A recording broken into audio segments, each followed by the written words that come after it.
गोविंद श्रीधर पाठक. गेल्या महिन्यातच 71 लागलं मला. वयाच्या मनाने तब्येत तशी बरी आहे. हा, गुडघे थोडे दुखायला लागले. चालली तुमचे 140 झाले. लिहून ठेवून मी 2 दिवसांनी देतो. उशीर झाला भाऊ यावेळी. काय झालं? पुन्हा भांडून आलात ना कोणाशी तरी? तुला माहितीये मी कोण आहे? काय करू सुहास, मी असाच आहे. असेच आवडता मला. आणि तो चष्मा घ्या इकडे.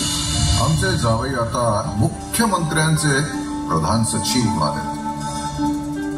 माझं अकाउंट मला ऑपरेट करून दे ना. काही बोलू नका बाबा. आज त्या भाजीवालीनी सगळ्यांसमोर ऐका ना बाबा, नंतर बोलूया का आपण? मला आवरायचं. सुहास,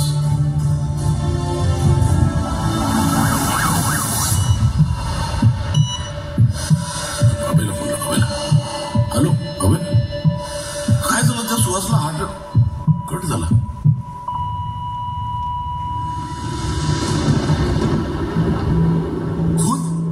कोणाचं? माझ्या पत्नीचं. माझ्या मुलाने केलं. बाबा काय चाललंय? आपण कोर्टात बोलू. हवे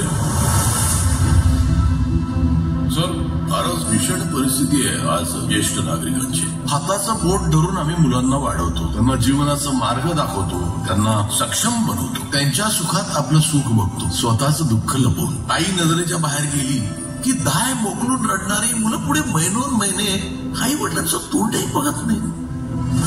स्वतःच्या सख्या मुलाला उद्ध्वस्त करताना लाज कशी वाटत नाही या म्हाताराला? मुलगा आहे तो माझा. काय होईल त्याला याचा विचार केलाय का? त्याने विचार केला. तुझं काय होईल म्हणून पैसे मागायचे? तुम्ही तर स्टार झालात भाऊ सगळीकडे.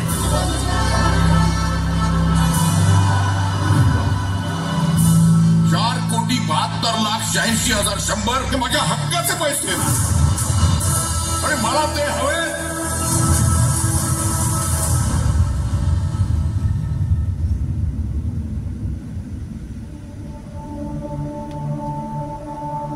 अपेक्षा तशा आमच्या त्यांच्याकडनं. आम्हाला तुमचं नको पैसे, पण दिवसात एकदा तुमच्या पाठीवर हात फिरून विचारा ना की आई कशी आहे, बाबा कसे आहात.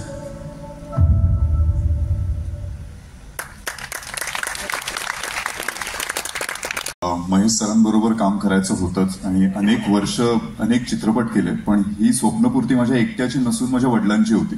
कारण इतके चित्रपट केले पण तरी बाबा म्हणायचे मांजरेकरांबरोबर एक चित्रपट यायला पाहिजे तुझा. आणि त्यामुळे खऱ्या अर्थाने खूप खुश असणार आहेत बाबा. आणि त्याहून असा विषय असल्यानंतर तर अजूनच मी खूप जास्त काळजी घेतली. हा सिनेमा ज्या दिवसापासून चित्रीकरणाला सुरुवात केली आणि गोष्ट कळली तेव्हापासून नित्यनियमितपणे आई वडिलांना कॉल करायला लागलं. म्हणजे जेव्हा चित्रपट बघतील तेव्हा म्हणतील नाही आमचा मुलगा असा नाही.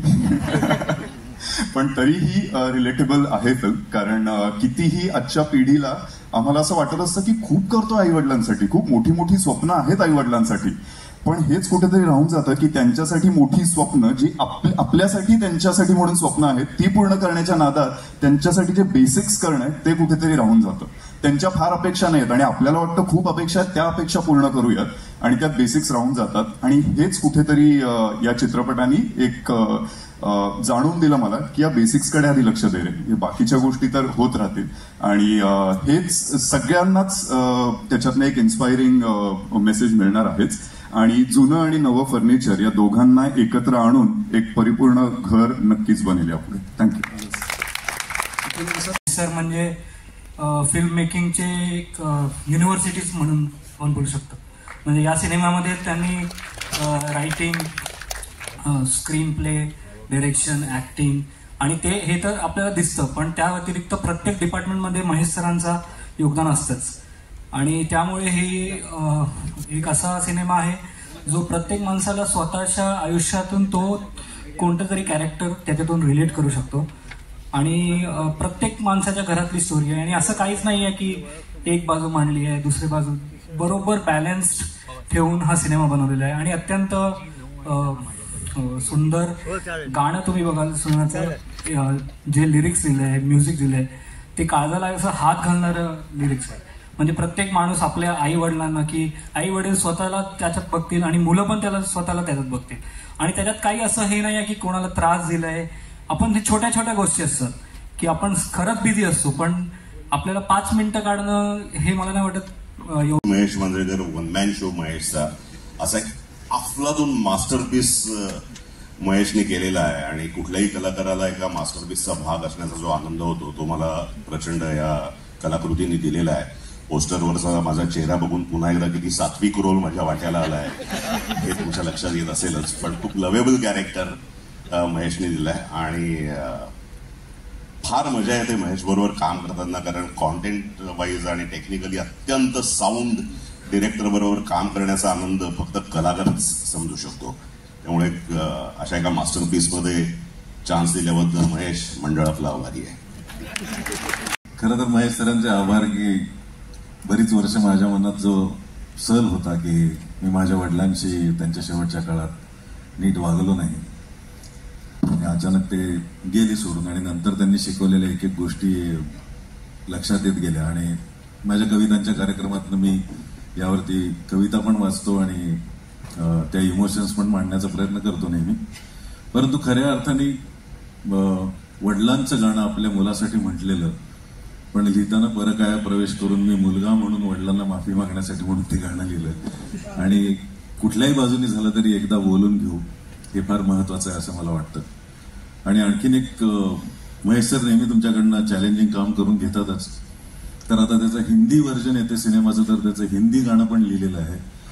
आणि गीतकारासाठी आवडीची गोष्ट म्हणजे ते गाणं अतिशय ह्या इमोशनपेक्षा वेगळं, म्हणजे या म्हाताऱ्याला अडवूनच दाखवा या इमोशनचं सार्कॅस्टिक आणि अग्रेसिव्ह असं लिहिलं गेलेलं आहे. त्यामुळे माझ्यासाठी या दोन्ही शेड्स वयस्कर वडिलांच्या व्यक्तिमत्वाच्या पाहायला मिळाल्या, त्याबद्दल महेश सरांचे आभार. आणि अशा अप्रतिम सिनेमाचा सहभाग होता आला त्याबद्दल सगळ्यांचे आभार. Thank you so much. च्या निमित्तानं आज आम्ही सगळे इथे आलेलो आहोत. आणि मला महेश माझा मित्र आहे आणि 40-45 वर्ष मी त्याला ओळखतो. एखाद्या विषयाने त्याला घेरलं की मग तो झपाटतो आणि मग ते बनवेपर्यंत त्याला चैन पडत नाही. आणि हा त्याच्या प्रत्येक सिनेमाचा अनुभव आहे जो मी अतिशय जवळनं घेतलेला आहे की हे असं केलं पाहिजे, असं केलं पाहिजे. हे त्याचं जे बोलणं आहे ते तो स्वतः ते त्याच्या डोक्यात सुरू असतं आणि ते कधीतरी समोर येतच. कालच मी त्याला असं म्हटलं की कथा, पटकथा, संवाद, दिग्दर्शन अशी तिची पाटी येते. तर तेव्हा मी त्याला म्हटलं की आता महेश तू राज कपूर आणि सुभाष घई वर ज्यांना आम्ही असे पाहायचो की रायटर डायरेक्टर, तर तसं सबकुछ महेश मांजरेकर असा हा सिनेमा आहे. आणि मनापासून मी तो जेव्हा आत्ता म्हणाला, मला देखील माईची आठवण आली आत्ता की तो म्हणाला की एकदा बोलायला हवं होतं किंवा वेळ द्यायला हवा होता आधी.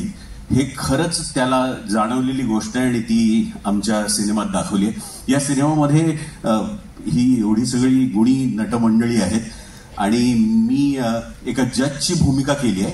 कायदा नेहमी अशा लोकांकडे अतिशय कोरड्या नजरेनं पाहत असतो, पण ह्याच्यामधला जो माझा जज साहेब आहे तो थोडासा ओलावा असलेला, थोडासा चांगला, थोडासा समजून घेणारा अशी एक कायद्याची बाजू माझ्यामुळं ह्या सिनेमाला मिळालेली आहे. याचा मला आनंद आहे. आणि सिनेमा नक्की लोकांना आवडेल आणि तो थिएटरमध्ये जाऊन तुम्ही सगळ्यांनी पाहावा अशी मनापासून इच्छा आणि अपेक्षा आहे. धन्यवाद. येस, संगीतबद्ध केलं. DH हार्मनी या नावाने ते संगीत करतात. त्याच्यासोबत मी पण त्यांना थोडं सहकार्य करतो. खरं तर वैभव जोशी साहेब, तुम्ही एवढं छान ते लिहिलं ना की गीताला, म्हणजे त्याच्यात लिरिक्स चांगले असते तर कंपोजरला पण इझी पण जाते आणि त्याच्यात एक आवड निर्माण पण होते. आणि विशेष म्हणजे बऱ्याच वर्षापासून यांची इच्छा होती की मराठीत काम करावं. त्यांनी कधी स्वप्न पण बघितलं नसेल की एवढ्या मोठ्या चित्रपटात आणि एवढे मोठे दिग्दर्शक संधी देतील त्यांना. तर सर खरंच तुमचे मनापासून आभार की आम्हाला संधी दिली. खूप खूप धन्यवाद. आचार्य